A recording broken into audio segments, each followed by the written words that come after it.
Suliana Manley, and I'm a professor here in iPhys, and my domain is biophysics. The last course that I ever took in biology was when I was in high school, so gymnasien, and that was also the first course I ever took in biology.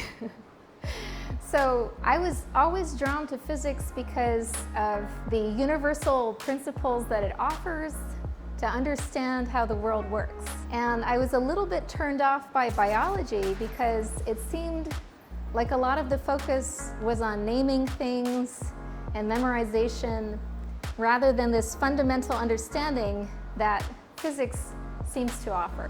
Nevertheless, as I progressed through and started to do research, I came to understand that many of the fundamental frontier questions that face us today are really embodied in complex systems and biophysics. And so this is what drew me to biophysics in the end, were these ultimate challenging questions, such as, what is the difference between a living system and a dead one? In the end, it's a thermodynamic question on some level. So in my team, we're looking at biophysical questions that are related to the fundamental unit of life, which is the cell. And so we want to understand how a single cell is organized and how this order emerges in a thermodynamic bath where you have energy going in and yet organization is coming out of that. And so we study the organization of subcompartments of the cell, which are called organelles.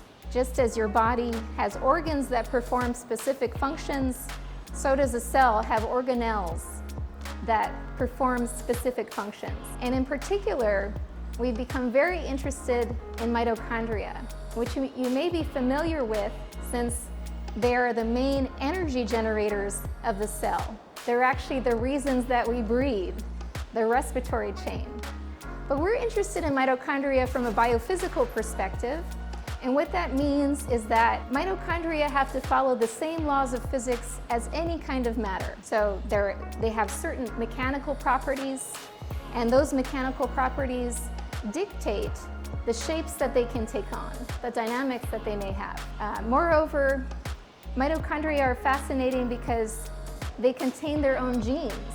And so just as we need our genomes to maintain, to propagate ourselves, mitochondria must follow some of the same universal principles.